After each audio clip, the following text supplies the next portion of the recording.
selon les premiers chiffres donnés par l'agence juive pour cette année, eh bien, cette immigration venue de France est en baisse, alors qu'on annonçait sans doute une forte hausse, surtout après les événements du mois de janvier en France. Qu'en est-il exactement? On reçoit ce soir Benjamin Lashkar. Bonsoir. Bonsoir. Vous publiez justement un livre qui sort ces jours-ci, qui s'intitule « Pourquoi les Juifs quittent la France ?» On va voir la couverture à l'image. C'est un livre qui sera donc disponible très prochainement en librairie, qui est dès à présent d'ailleurs disponible sur Internet. On verra également le site Internet dans un instant. Alors, d'abord, je voudrais votre réaction, puisque vous avez travaillé sur le sujet. Ça paraît étonnant de se dire que sur les premiers mois de l'année 2015, justement, cette immigration venue de France, cette immigration juive connaît une baisse. Ça a une explication ou pas? Il y a une petite explication, un épiphénomène qui a eu en début 2014 à cause d'une panique d'un certain nombre de gens qui avaient des comptes en banque en Israël, des comptes en banque étrangers. Et ils ont fait une alia, ce qu'on appelle fiscale, entre guillemets, où ils sont venus en Israël pour ouvrir ensuite un compte israélien, mais ce n'était pas des vrais olim exactement. C'était donc un petit nombre de personnes, mais c'est vrai que ça explique cette baisse. Mais si on regarde finalement les phénomènes qui ont conduit à cette immigration à s'accélérer ces dernières années, notamment l'année dernière, c'est lié à des événements tragiques. Il y a eu des attentats de Toulouse notamment.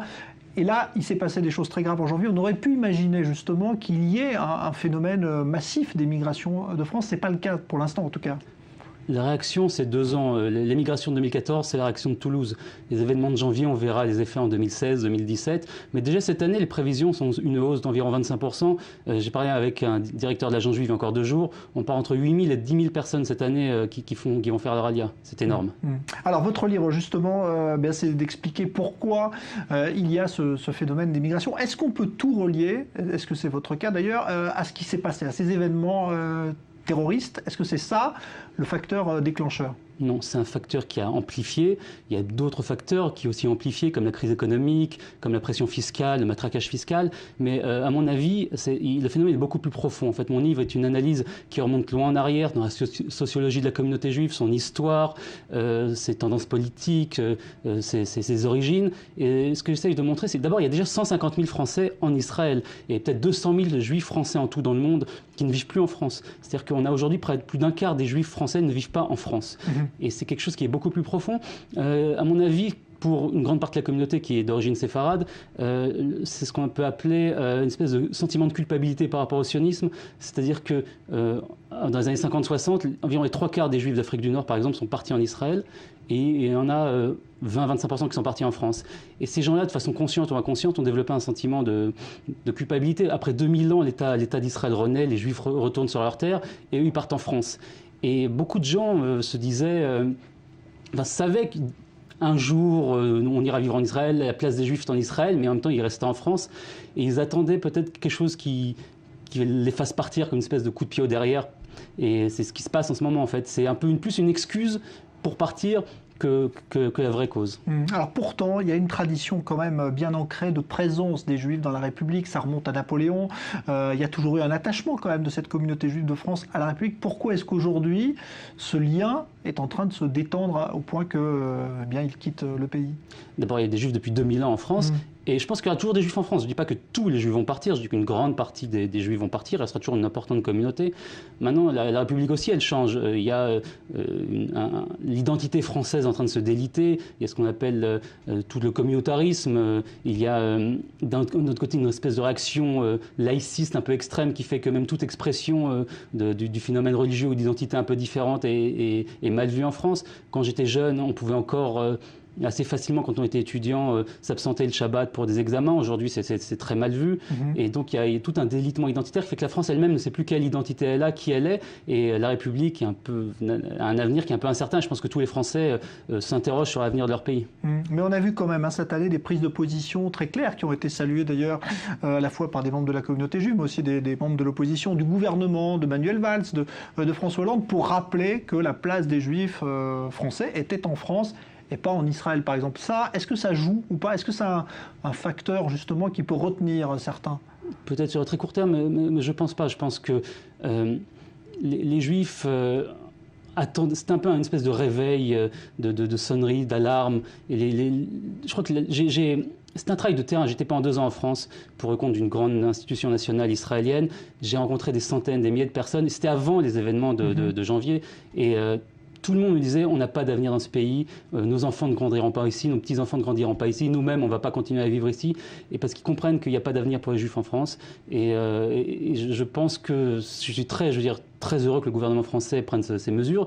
Je pense que les Juifs ne sont pas persécutés en France. Il n'y a pas de c'est pas les années 30, contrairement à ce que certaines personnes disent. On peut encore vivre comme Juif en France très bien, mais tout le monde comprend qu'il n'y a pas vraiment d'avenir pour la masse. Justement, pourquoi d'un coup, s'il y a effectivement ce réveil du sentiment sioniste, ça on l'a compris, mais qu'est-ce qui fait que les Juifs français se disent tout d'un coup on n'a plus d'avenir dans ce pays? Il y a une cristallisation de plusieurs phénomènes. Donc il y a ce sentiment sioniste qui n'est jamais parti. Il y a les phénomènes économiques. On est aujourd'hui dans une crise économique qui dure depuis 6 ans en Europe. Il y a 6 ans de stagnation totale du niveau de vie en France. Et pendant ce temps-là, en Israël, le niveau de vie a augmenté de 30%.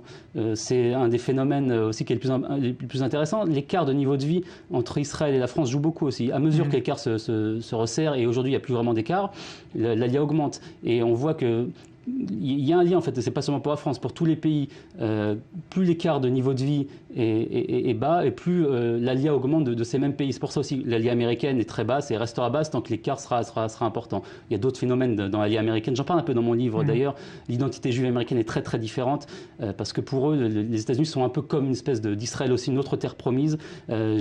Cet après-midi encore, j'ai une grande discussion avec un professeur américain du plus haut niveau, qui était un conseiller de Condoleezza Rice, et il nous expliquait qu'il y a seulement 2 pays où les Juifs ont été dès l'origine des citoyens, c'est les États-Unis et Israël. Où les Juifs en France, en Allemagne, partout, ils ont été émancipés. Mais il y a 2 pays où les Juifs ont été dès l'origine, par définition citoyens, c'est les États-Unis et Israël.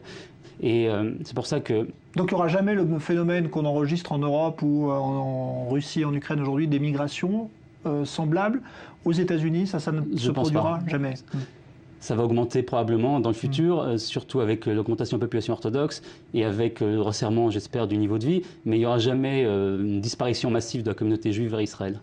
Quand vous analysez justement les raisons de ce départ, c'est un départ qui est massivement vers Israël ou pas seulement? Est-ce qu'il y a des Juifs français qui partent vers d'autres horizons? Je ne parle pas que d'Israël dans mon livre. Ouais. Pour ce qu'on peut voir, la majorité part pour Israël, mais il y a aussi de plus en plus de départs pour le Canada. Il y a des gens qui partent en Angleterre, et même des communautés en Suisse, en Belgique et aux États-Unis. Ce n'est pas toujours exactement les mêmes profils. Ceux qui partent, notamment pour les États-Unis ou pour l'Angleterre, ont un profil économique un peu plus élevé. Beaucoup sont des professions financières, par exemple, en Angleterre. Vers Miami, c'est beaucoup de gens de ce qu'on appelle du sentier qu'on trouve là-bas. Mais globalement, il y a aussi une augmentation vers ces pays. On n'a pas de chiffres précis parce qu'évidemment, par exemple, le Canada ne dit pas il y a tant de Juifs sont arrivés de France, il dit tant de Français sont arrivés. Mais on peut voir que la majorité, et on a plusieurs études et beaucoup de chiffres dans mon livre, montrent que la majorité des gens partent pour Israël. Cette année, l'agent juif prévoit quand même un chiffre supérieur par rapport à celui de l'an passé, venu de France, qui était déjà un record. Prévoit aux alentours de 9000 personnes. Ouais. Et ça, c'est quoi? C'est la continuation toujours du phénomène Toulouse, amplifié peut-être par ce qui s'est passé cette année? Dans les chiffres de cette année, je ne pense pas qu'il y ait beaucoup de gens qui partent à cause de ce qui s'est passé en janvier, parce qu'une alia, ça se prépare quand même longtemps à l'avance, peut-être un peu. Et il y a le phénomène Toulouse, mais aussi 15 ans d'expérience derrière, 15 ans d'antisémitisme, 15 ans de synagogues brûlées, 15 ans d'affaires Halimi, etc., de choses qui sont passées, 15 ans aussi de retour à la religion dans la communauté juive. Il y a quand même, par rapport à la communauté que j'ai connue, moi, quand je suis parti il y a 20 ans, la communauté juive d'aujourd'hui est beaucoup plus pratiquante, beaucoup plus... religieuse que ce qu'elle était, et c'est aussi un des facteurs qui explique C'est-à-dire l'impossibilité de pratiquer librement, entre guillemets, sa religion. Il y a des gens, je connais des gens qui partent pour ça, le fait des étudiants qui sont religieux et qui peuvent pas continuer à être à l'université, qui ne peuvent pas continuer à pratiquer le judaïsme parce qu'il y a des examens de Shabbat, parce que pour toutes sortes de raisons, et qui partent en Israël. Il y en a des gens. La laïcité fait pas fuir les gens, mais ça peut pour certaines personnes créer un problème. Ouais. Est-ce qu'il y a la peur de l'islam? Est-ce qu'elle est présente dans les raisons de ce départ? Parce qu'il faut pour dire les choses comme elles sont, oui, clairement. Clairement, la montée de l'islam en France, la montée d'une communauté minoritaire parmi les musulmans, mais assez militante et assez clairement antisémite. Évidemment, c'est le facteur qui fait le plus craindre pour l'avenir des Juifs en France. Donc ce n'est pas l'extrême droite, comme ça pouvait être à une époque, qui aurait pu pousser des gens à partir, la montée de l'extrême droite C'est pas le cas dans la communauté juive française, c'est plutôt la peur de l'islam qui serait un facteur dominant aussi? C'est dominant. On ne peut pas dire que les Juifs de France apprécient beaucoup l'extrême droite, mais c'est pas l'extrême droite qui assassine des Juifs, c'est pas l'extrême droite qui brûle des synagogues, c'est la frange militante extrême de la communauté musulmane. La conclusion de votre livre, c'est quoi? C'est qu'il va rester, vous le dites, des Juifs en France, ils ne vont pas tous partir, parce que c'est la plus grosse communauté d'Europe. Je parle pas seulement en France, il va rester... les communautés juives d'Europe vont disparaître en tant que communauté. Il va rester des Juifs en France, mais il ne va plus y avoir de communauté juive en France. Ouais. Ça, c'est une prévision à quel terme à peu près? 10-20 ans. Ouais. Donc pour vous, il n'y aura plus de communauté importante? Il restera, comme des fois on va dans certains pays, et puis il y a une petite synagogue, il y a une petite organisation, mais la grande communauté juive telle qu'elle est aujourd'hui, d'ailleurs on le voit aujourd'hui, dans les écoles juives, il y a une baisse massive du nombre d'enfants inscrits. Là, dans les 2 prochaines années, c'est le nombre de donateurs qui s'effondre, c'est les enfants dans les écoles, c'est les gens dans les synagogues, c'est un vrai problème pour la communauté qui est en train de subir une énorme crise. Merci Benjamin Lashkar. Je vais remontrer à l'image donc votre livre qui sort ces jours-ci, Pourquoi les Juifs quittent la France, édition Valensin. Et donc vous voyez s'afficher à l'écran d'ailleurs le site internet sur lequel il est déjà disponible. Merci.